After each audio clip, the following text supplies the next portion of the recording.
Recuerden que dijimos que es un proceso que ocurre en dos espacios celulares, en la mitocondria y en el citosol. Y habíamos empezado a ver las reacciones que tienen que ver con eso. Si ustedes se acuerdan, habíamos hecho un recuento un poco general de lo que es el grupo E. Recuerden que está formado de 4 anillos más pequeñitos, que llamamos pirroles, que se juntan entre sí para formar un anillo mucho más grande, que es este esqueleto que llamamos porfirina. Solamente falta que le metamos el hierro en el centro para que sea el grupo E, pero básicamente lo que vamos a mencionar, o lo que vamos a ver el día de hoy, es la formación de esta estructura. Si ustedes se acuerdan, el día de ayer mencionamos que todo empieza con dos compuestos que ustedes conocen. Un aminoácido, el más sencillito de todos, que es glicina, y un compuesto que es intermediario del ciclo del ácido cítrico, que es succinil-CoA. Se unen los dos por efecto de una enzima que se llama la sintasa, que debemos recordar, porque es la enzima que regula la vía, para formar un compuesto que tiene nombre medio raro. De hecho, varios de los compuestos de esta vía tienen nombres extraños. Si ya de por sí en bioquímica hay nombres muy raros, aquí están peor. Que el ácido que se produce al final de la unión del succinil-CoA y de la glicina es ácido delta-aminolebulínico o delta-aminolebulinato, y simplemente lo abreviamos ALA. Una vez que llegamos a este punto, esa ALA o ese compuesto sale de la mitocondria. El resto, bueno, no el resto, pero por lo menos las siguientes reacciones se llevan a cabo en el citosol, y un poquito más adelante, poco antes de terminar la vía, regresamos nuevamente a la mitocondria. Ya en el citosol, dos de estas moléculas se juntan por efecto de una enzima que se llama ALA deshidratasa, que es esta, para formar un compuesto que tiene un nombre extraño que se llama porfobilinógeno. Si ustedes ven aquí, ya empezamos a ver la aparición de los pirroles, y tenemos básicamente uno de los pirroles ya estructurado. ¿Okay? Hasta aquí habíamos llegado en la clase anterior. Recuerden que ALA deshidratasa es una enzima que tiene zinc, que utiliza zinc como parte de sus herramientas, y que puede ser afectada por plomo. Hasta ahí más o menos mencionamos en la clase anterior. Ya, a partir de ahora ya no lo hemos visto. ¿Okay? Estos diagramas aparecen en su libro. Lo que va a pasar ahora es que 4 porfobilinógenos se van a juntar, y se juntan por efecto de una enzima que se llama uroporfirinógeno 1 sintetasa. Cuando vemos el nombre de la enzima, muchas veces nos indica qué es lo que hace. Y cuando vemos sintasa o sintetasa, pues asumimos que está produciendo la molécula que su nombre indica, uroporfirinógeno 1. Sin embargo, cuando vemos el producto de esta reacción, notamos que no se llama así. Tiene otro nombre muy raro, se llama hidroximetilbilano.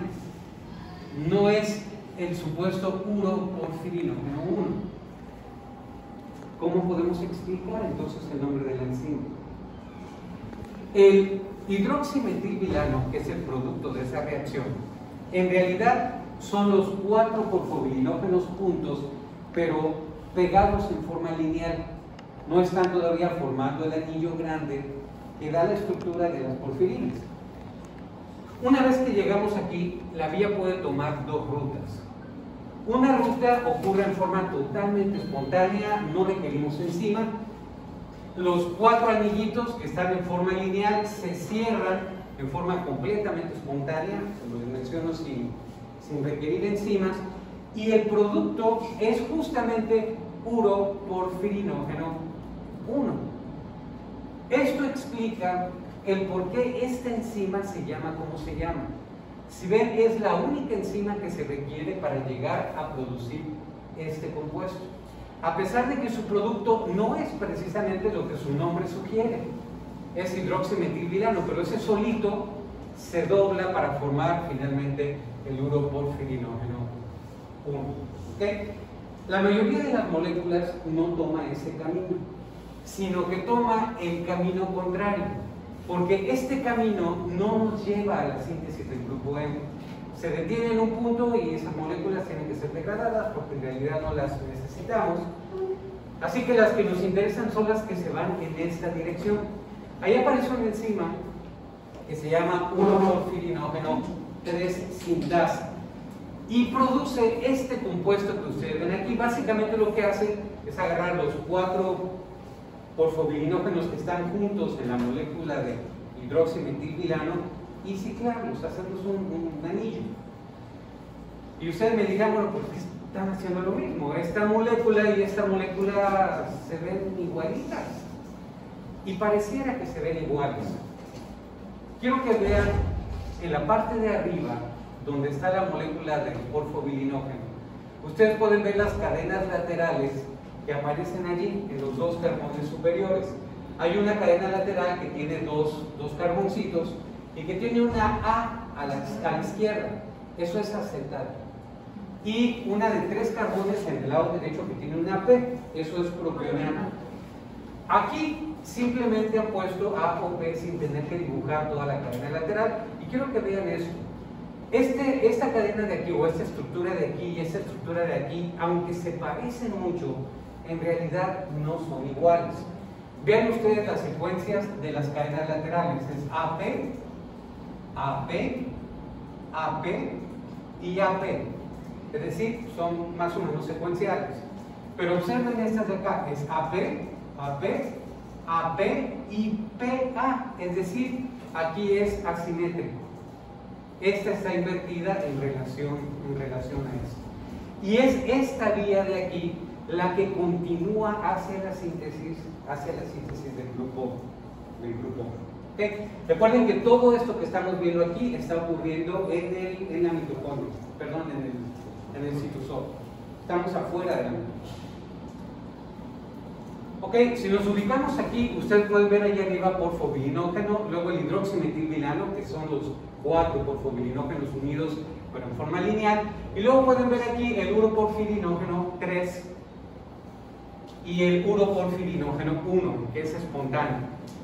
Este uroporfirinógeno puede, en exposición a la luz, oxidarse, perder hidrógenos, perder electrones y convertirse en uroporfirina 3. ¿Qué es eso?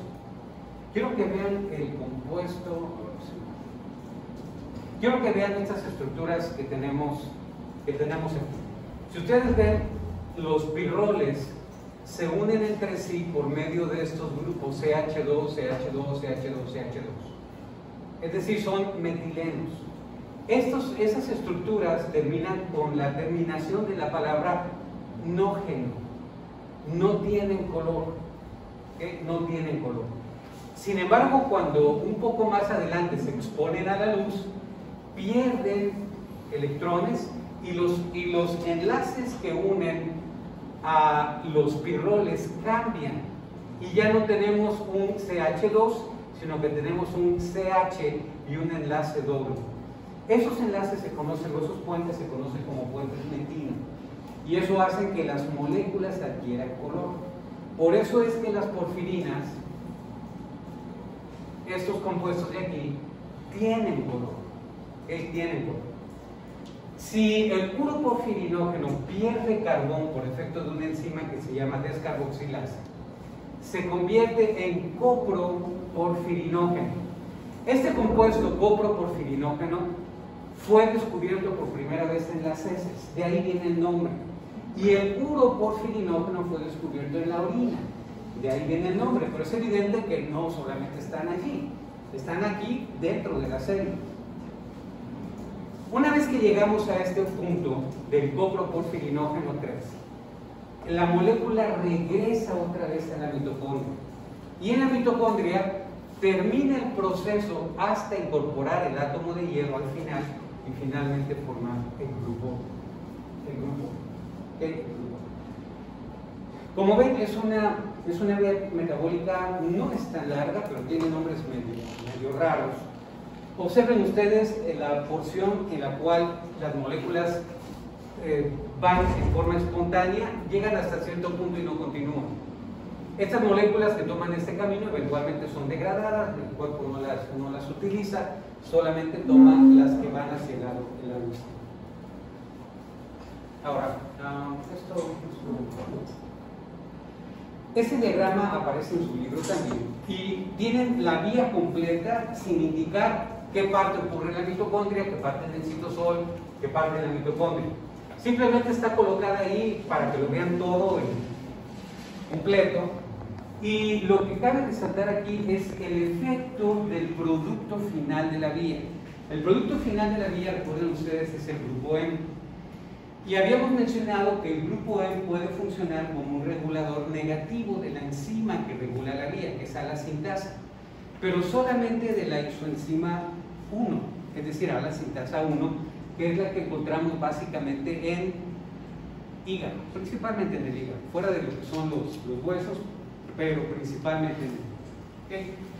Y la forma como funciona el grupo M es muy interesante, porque aparentemente esa pequeña molécula está decidida a de veras inhibir a ala-sintasa 1, y lo hace de distintas maneras. Vean ustedes ahí arriba, aparece en la derecha una palabra que dice aporreceptor. Ese aporreceptor o represor es una proteína que se une con el grupo M y va e inhibe la lectura de los genes que codifican por ala-sintasa. Quiere decir que los genes, la información que está en nuestro material genético, no es leída y por lo tanto no se produce la enzima que va acá.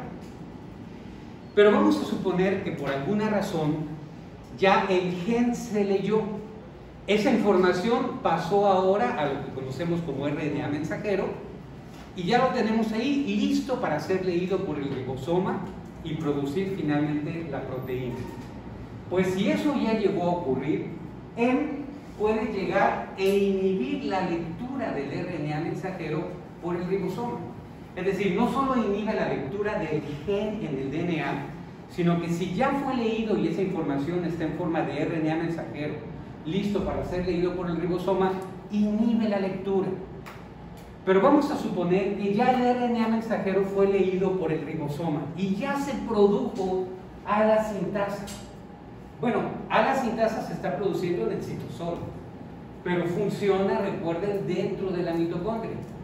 Pues si él no la pudo detener a nivel del gen, ni a nivel del proceso de lectura de la información por el ribosoma, lo que puede hacer todavía es detener la translocación de la proteína hacia el interior de la mitocondria.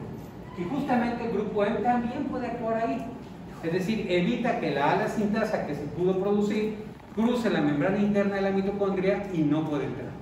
Así que como ven, la molécula del grupo M está realmente decidida a no permitir que la sintasa funcione. Inhibe su lectura, el gen, inhibe si el gen ya fue transcrito, inhibe la traducción de esa información en el ribosoma, y si ya se produjo la proteína, inhibe su entrada, la translocación hacia el interior de la mitocondria. Así que como ven, bloquea por todos lados para tratar de impedir que ala-sintasa pueda entrar. Ahora, este diagrama es muy chiquito, no lo van a alcanzar a apreciar realmente, pero quiero nada más que vean esto. Eso que ven ustedes como un óvalo de color medio rojillo es la mitocondria.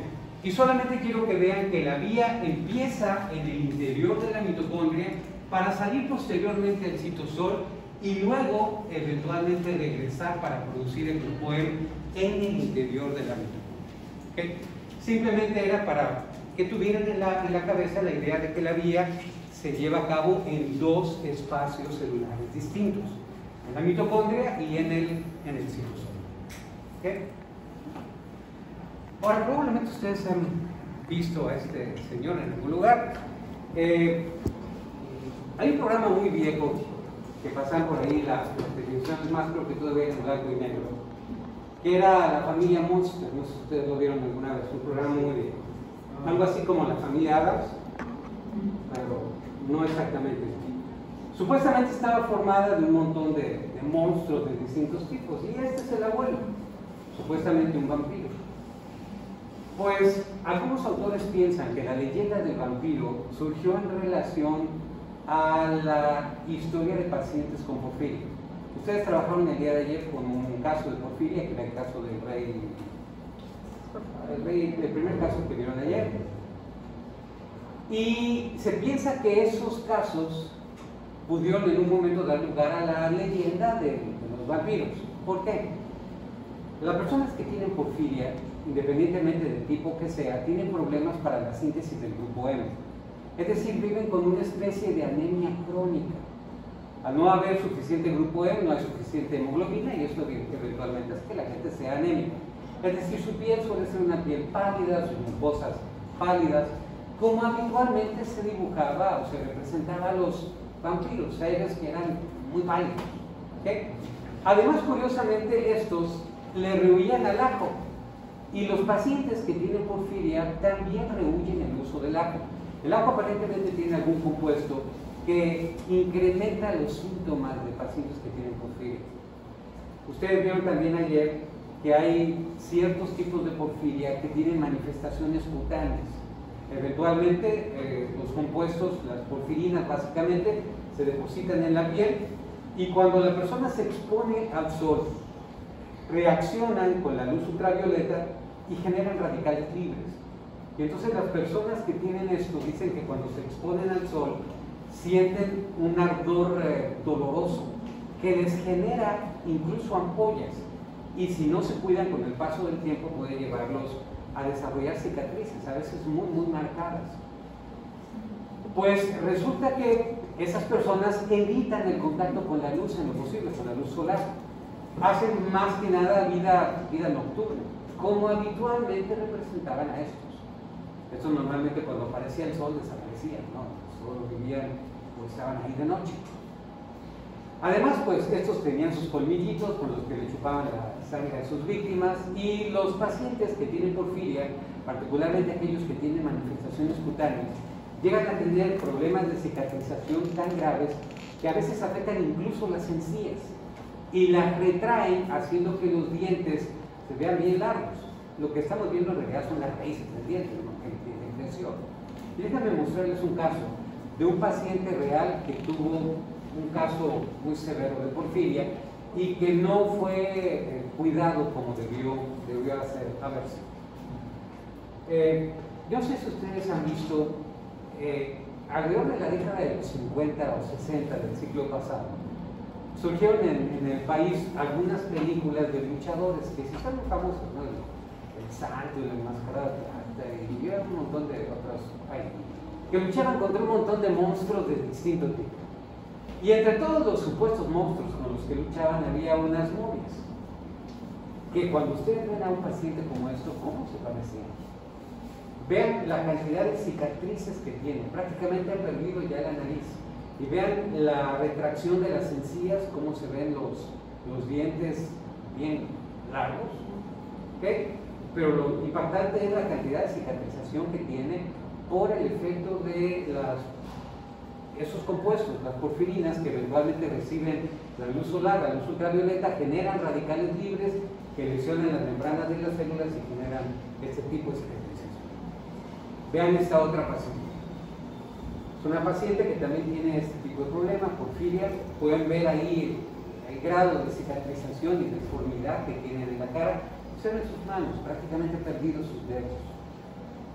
Son pacientes que no fueron cuidados como debieron haberlo sido cuando se exponían al sol y lamentablemente pues desarrollan ese tipo de problemas. Bueno, en relación a la síntesis del grupo M, básicamente hemos recorrido la vía. Hemos llegado ya a la producción del grupo M hasta el final, cuando ferroquelatasa, una vez que ya está la estructura de ese anillo formado por 4 pirroles formado, mete el hierro en el centro. Recuerden que ferroquelatasa, al igual que ala deshidratasa, son inhibidas por plomo. ¿Okay? Pueden ser inhibidas por plomo. Pero vemos la otra cara de la moneda. ¿Qué pasa cuando no tenemos que sintetizar el grupo M, sino que tenemos que degradarlo? Probablemente a algunos de ustedes les guste este deporte, por supuesto, el box. ¿Okay? Si alguna vez alguno de ustedes lo ha practicado, seguramente terminan lleno de moretones. ¿Okay? Y si no, pues, si no, todo el mundo nos hemos dado golpes y hemos terminado con algún moretón en alguna parte del cuerpo.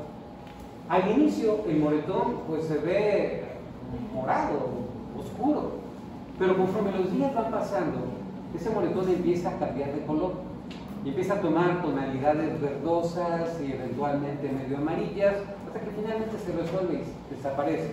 ¿Okay?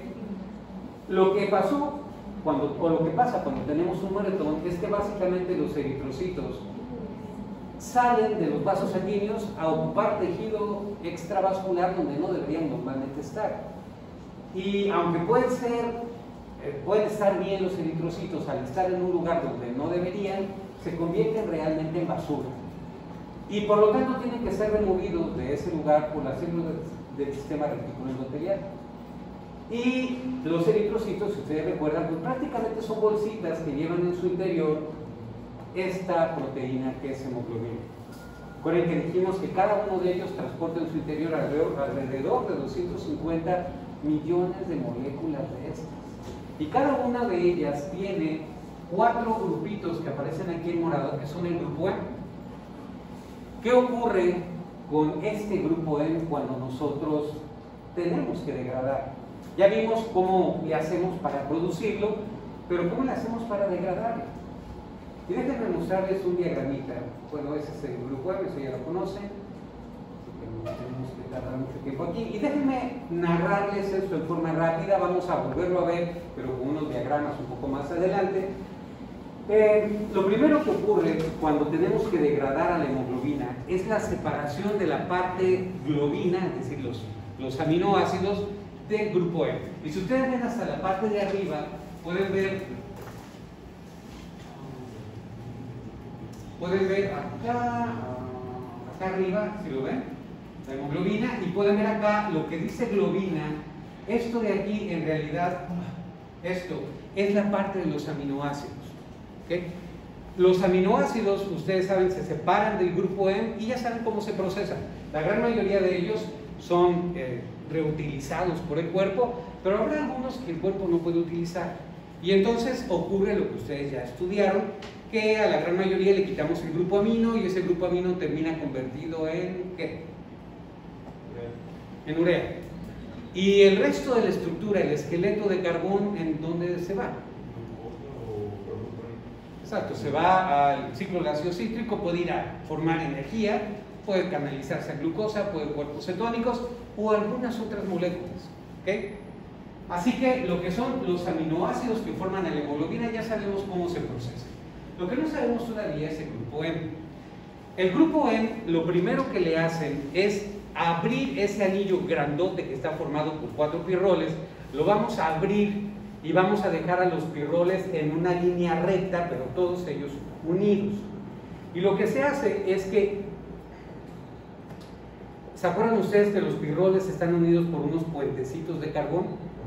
Bueno, pues se rompe el puentecito de carbón entre el pirrol A y el B, y ese se libera como CO. Casi siempre que vemos nosotros que perdemos carbón, lo hemos perdido en forma de CO2, pero en esta ocasión lo perdemos en forma de CO, monóxido de carbono.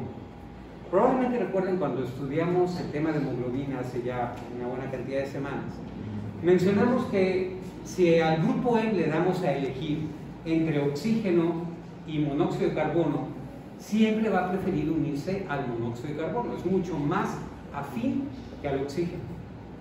Y cuando se une al monóxido de carbono, la hemoglobina cambia de nombre y entonces se llama carboxihemoglobina. Y entonces no sirve para transportar oxígeno. Todos nosotros tenemos en nuestro interior cierta cantidad de carboxihemoglobina. Si vivimos en un lugar donde hay muchos vehículos que tiran monóxido de carbono, pues los niveles de carboxihemoglobina van a ser relativamente altos. Pero si vivimos en el campo, los niveles de carboxihemoglobina son más bajos, pero no desaparecen. La razón es que nosotros mismos generamos monóxido de carbono. Y ese monóxido de carbono eventualmente se une a la hemoglobina, forma carboxihemoglobina, pero generalmente porcentajes muy bajitos. La enzima que se encarga de hacer eso, de agarrar al grupo M y abrirlo, liberando un carbón y liberando el hierro que tenía en el interior, se conoce como M-oxidasa. M-oxidasa. Y el compuesto que se produce una vez que se abre el grupo M, es decir, los 4 pirroles juntos, reciben el nombre de biliverdina. Biliverdina. Y su nombre sugiere cierta tonalidad, ¿okay? Un color verdoso. Y cuando ustedes se dan un golpe, pues ustedes se dan cuenta que el moretón empieza a tener tonalidades verdosas después de cierto tiempo, que es la presencia de ese compuesto. Pero luego viene un proceso de oxidación que convierte a la biliverdina en un compuesto muy conocido que esta canción tiene, se llama bilirrubina. ¿Okay? Bilirrubina. Todo eso está ocurriendo ahí en donde las células están siendo destruidas. Casi siempre en el vaso. Recuerden que el vaso es el que se encarga de retirar a los eritrocitos pues ya viejitos de la circulación, pero también lo podemos ver en el hígado, lo podemos ver en la médula ósea y lo podemos ver, por supuesto, en algún moretón que nos hayamos dado, ¿okay? En algún golpe que nos hayamos dado. La bilirrubina que se produce es una molécula que es lipofílica, no es hidrofílica, no se disuelve en agua y tiene que viajar desde el sitio de producción hasta el hígado para que el hígado pueda ayudar en su eliminación. Pero no puede simplemente meterse a la circulación y viajar porque no es hidrofílica y la sangre pues es casi pura agua. Así que tenemos que tener algún transporte que nos permita mover la bilirrubina hasta el hígado. Y seguramente ustedes recordarán que quien lo transporta hasta el hígado es ¿quién? Albúmina. Albúmina. Esa bilirrubina, aunque está unida con albúmina, le llamamos bilirrubina no conjugada. También se le conoce como bilirrubina indirecta, es la misma. ¿Okay? Bilirrubina no conjugada o indirecta. Va viajando unida con la albúmina hasta que llega al hígado. Y en el hígado el hepatocito la capta y la une con una proteína que, bueno, aquí tiene un nombre viejito que es ligandina, ahora se conoce como glutatióntransferasa, la une a ella y la retiene dentro del hepatocito. Y en el hepatocito, ya dentro del hepatocito, esa bilirrubina se le van a pegar dos moléculas que son derivados de la glucosa, que se llaman ácido glucurónico, lo vamos a ver un poquito más adelante, y al pegársele esas moléculas de ácido glucurónico, convierten al resultado, al diglucurónido de bilirrubina, en una molécula mucho más soluble en agua que la bilirrubina sola. A esa bilirrubina que tiene pegado ácido glucurónico le llamamos bilirrubina conjugada. ¿Okay? Conjugada. También se le conoce como bilirrubina directa. ¿Okay? Está unida al ácido glucurónico. Una vez que ya está en esa forma, el hígado la manda a la vesícula biliar y cuando la vesícula biliar se contrae, simplemente sale a la luz del tracto digestivo. Ahí el duodeno sale y en el duodeno pues se van a encontrar que hay un montón de bacterias a lo largo de todo el tracto digestivo y ese diglucurónido de bilirrubina es afectado por las bacterias del tracto digestivo y lo que hacen, agarran al diglucurónido de bilirrubina, le quitan los ácidos glucurónicos y luego por medio de reacciones de oxidación-reducción lo convierten en otros compuestos. Primero en urobilinógeno, que no es un compuesto que tenga color. Ese se puede convertir en estercobilinógeno, que tampoco tiene color, pero estos dos se convierten en sus respectivas bilinas, urobilinógeno en urobilina y estercobilinógeno en estercobilina. Y esos dos compuestos sí tienen color. Estercobilina es el principal pigmento de las heces. Es un color café oscuro, ¿okay? Y urobilina es el principal pigmento de la orina. Porque resulta que el urobilinógeno, parte de la urobilina también, son reabsorbidos por el tracto digestivo, llegan al hígado. En el hígado la gran mayoría pasa de vuelta a la vesícula biliar, pero hay una pequeña cantidad que sale a la circulación general. Ahí es filtrada por el riñón y el riñón elimina el urobilinógeno y la urobilina por la orina. ¿Okay? Básicamente esa es la historia. Déjenme mostrarles ahora esto con unas moléculas. ¿Okay? Allá arriba ven ustedes el grupo M, sus 4 pirroles, A, B, C y D, con el hierro en el centro. Lo primero que ocurre, recuerden que dijimos, era la acción de la enzima que se llama hemoxidasa, que rompe, no sé si alcanzan a ver entre el A y el B, el puente es de color rojo. Quizás no se vea mucho, pero es un color rojo. Justamente es el punto que rompe la enzima hemoxidasa. Ese carboncito que está allí se libera en forma de monóxido de carbono. Y el hierro, una vez que se abren los carbones o los pirroles, se abre el anillo grande, se libera, es reciclado, reutilizado. Y observen la estructura de biliverdina. Ven ustedes los 4 anillos, B, C, D y A. Y ven ustedes el tipo de puente que une a los 4. ¿Qué puente es? Es metino. Y esos puentes metinos le permiten tener color. Ese compuesto biliverdina es un compuesto pigmentado, color verdoso. ¿Okay? Luego viene biliverdina reductasa y convierte a la biliverdina, como ustedes ven, en bilirrubina. Vean ustedes quién es el que aporta los electrones para el proceso de reducción. NADPH. Díganme 3 lugares de donde podemos obtener NADPH. Sería la pentosa fosfato, es el clásico y es el más importante. Su citrato de deshidrogenasa, la que se encuentra en el citosol, ¿sí? Y enzima mágica, exactamente. Esas 3 nos pueden aportar NADPH para esta reacción. Y observen en la bilirrubina. Ven ustedes que es casi igual a la biliverdina, solamente que aquí tiene un grupo metileno, un puente metileno. Este puente metileno quizás no le aporte color, pero pues sí cambia la tonalidad teniendo estos dos de verde a amarillo. Recuerden que cuando tenemos demasiada bilirrubina dentro de nosotros, puede depositarse en nuestros tejidos y darnos una coloración amarilla que se llama ictericia. ¿Okay? Este compuesto, tal y como ustedes lo ven, es bilirrubina no conjugada, bilirrubina indirecta. Viaja unido a la albúmina, llega al hígado, en el hígado le pegamos, vean estas 2 estructuras que tenemos acá en rojo. Si lo ven de primera instancia, pues se ven como glucosas. Son casi iguales a las glucosas. El único cambio es que en el carbón número 6 tenemos un grupo carboxilo, ¿lo ven? CO-, unión carboxilato. Por eso es que esto se conoce como ácido glucurónico. ¿Okay? Se le pegan las 2 a la molécula de bilirrubina y como ustedes ven tiene un montón de grupos OH. Los grupos OH atraen agua hacia sí.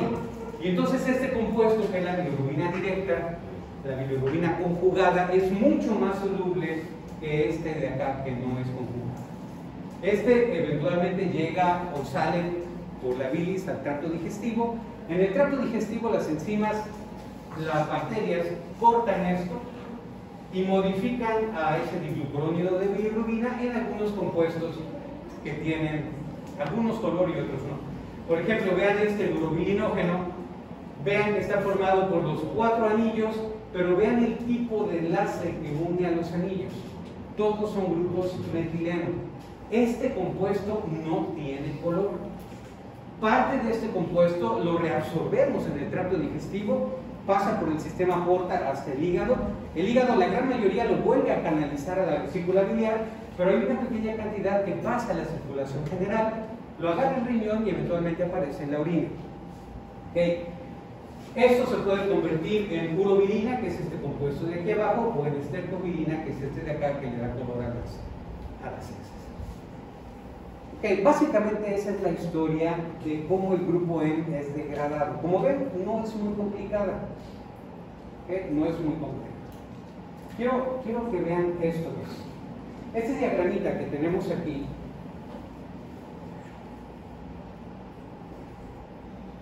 nos muestra básicamente lo que hemos hablado, pero en forma de una gráfica. Si ven ahí arriba tenemos los eritrocitos, que son destruidos por las células del sistema reticuloendotelial, eventualmente liberan bilirrubina no conjugada, ya vimos el proceso, llega al hígado transportada por albúmina, el hígado se encarga de conjugarla, es decir, de pegarle ácido glucurónico, y eventualmente se pierde a través del colédoco hacia el intestino delgado.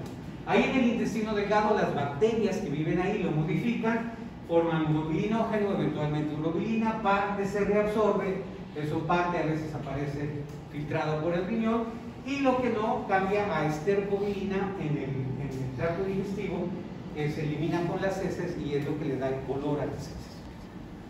Básicamente lo que hemos estado hablando.